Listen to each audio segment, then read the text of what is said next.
Nous reprenons ici à notre compte un amendement déposé par nos collègues écologistes lors de l'examen du texte en commission. C'est un amendement d'appel en ce qu'il nécessiterait de préciser la nature des effluents et rejets polluants.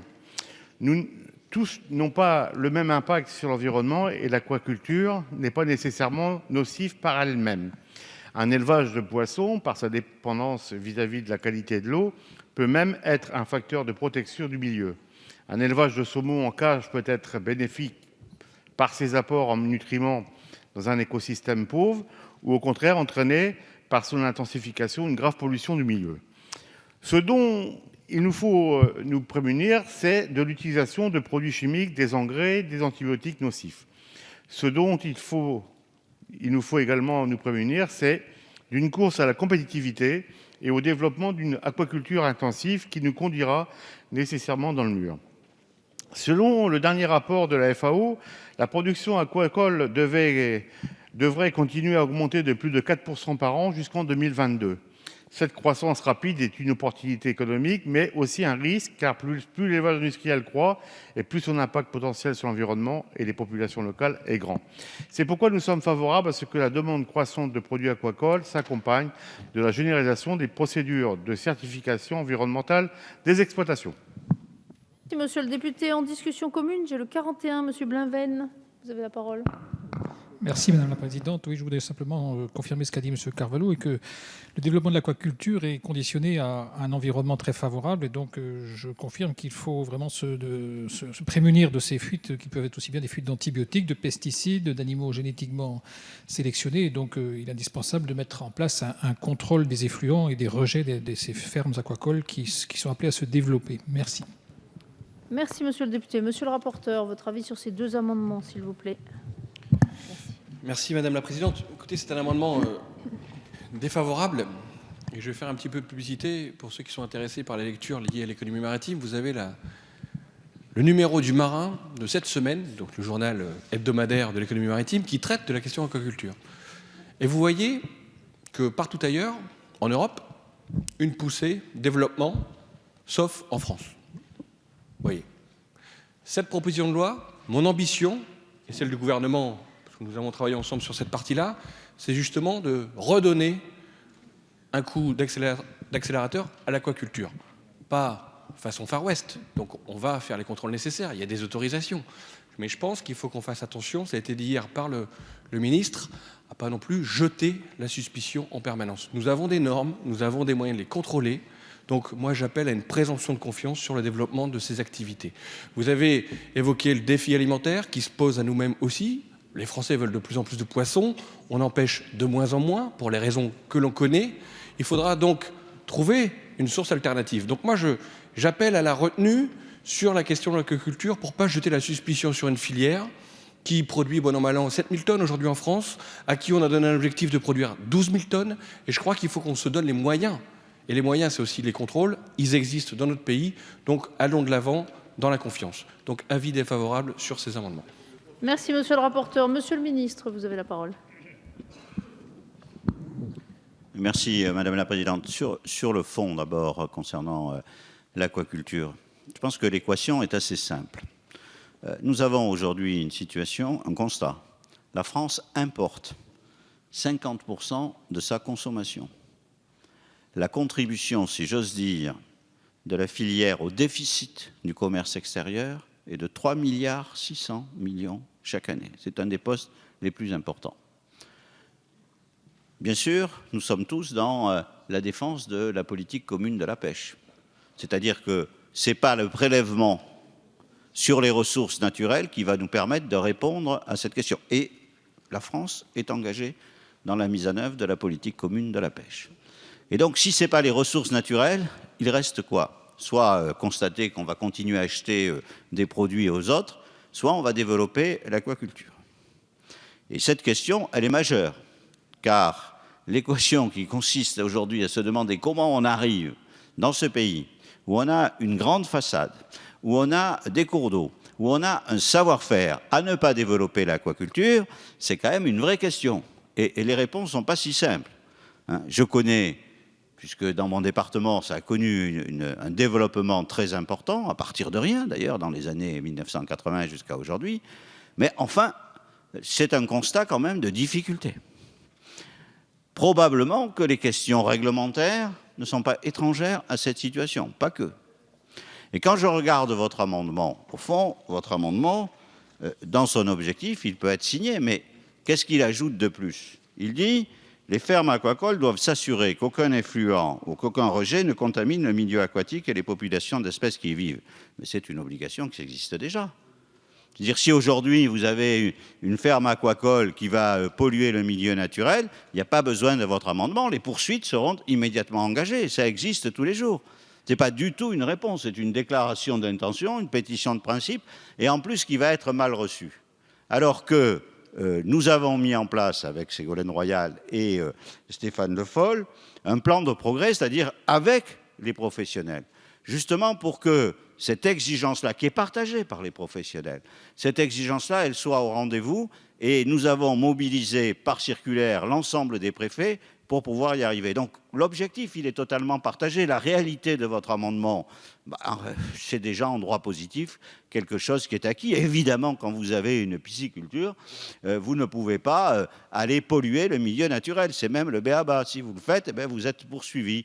Et donc, il y a toute une série de réglementations qui existent. Donc, je crois qu'il n'est pas raisonnable aujourd'hui, pour les raisons de fond dont j'ai parlé. Nous avons besoin de développer l'aquaculture et nous avons besoin de réfléchir à cette question.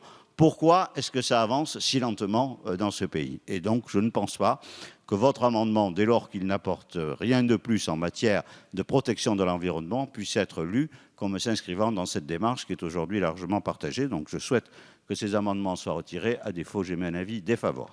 Merci, Monsieur le Ministre. Monsieur Laurey, vous avez la parole.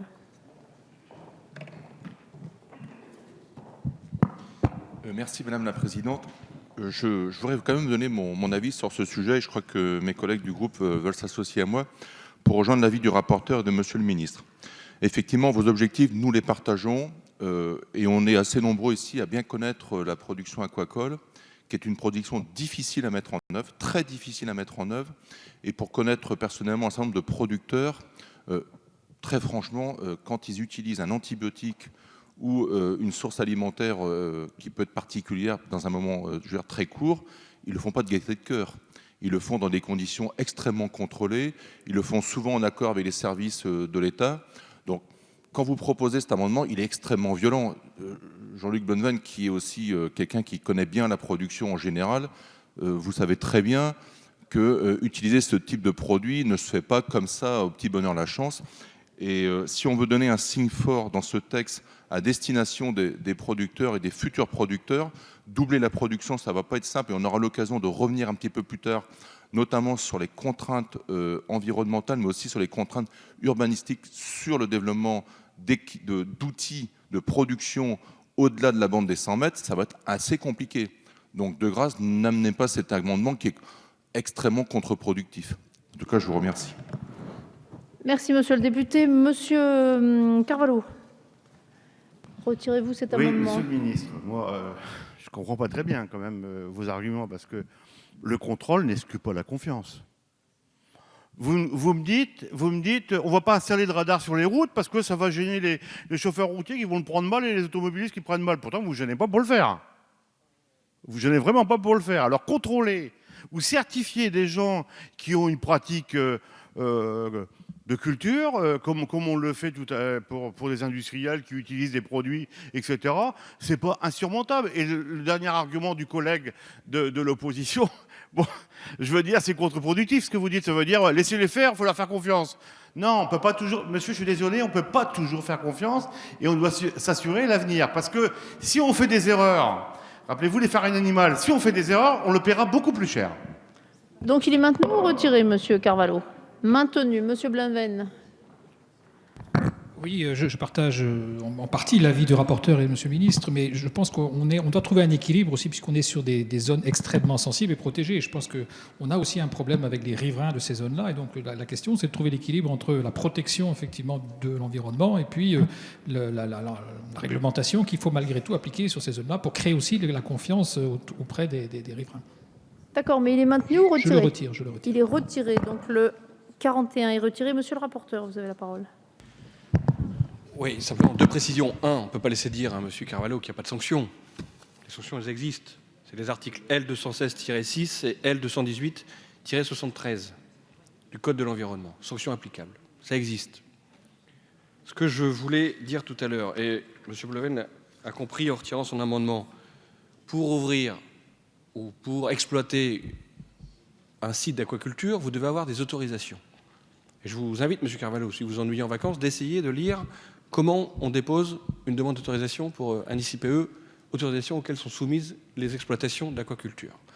Vous allez voir que vous allez devoir soumettre une étude d'impact environnemental, des effluents, les sites, vous assurer qu'il n'y a pas de fuite.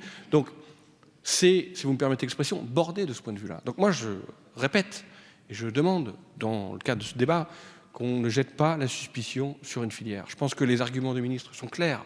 On a un enjeu devant nous.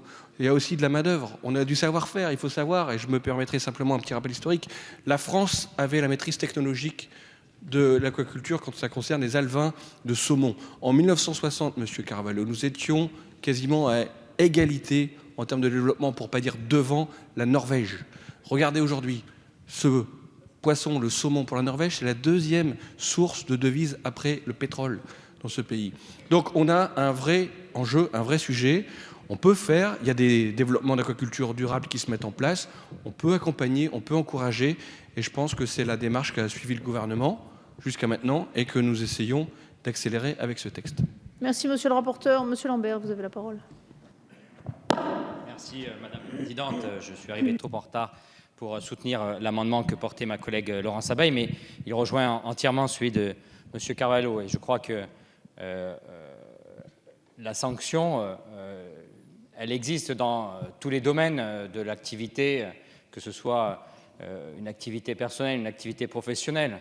Mais elle est absolument nécessaire parce que nul ne peut nier, et on l'a vu, et je pense à certains territoires extrêmement fragiles, que la Grande Bleue est facile, elle est à proximité, elle permet d'évacuer et de diluer des activités ou d'améliorer un rendement économique en ne respectant pas certaines règles.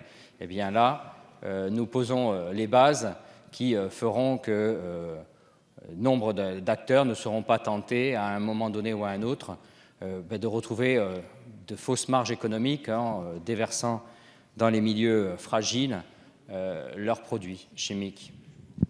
Monsieur le député, je vais donc mettre aux voix cet amendement 193 qui a recueilli un avis défavorable du gouvernement et du rapporteur. Qui est pour?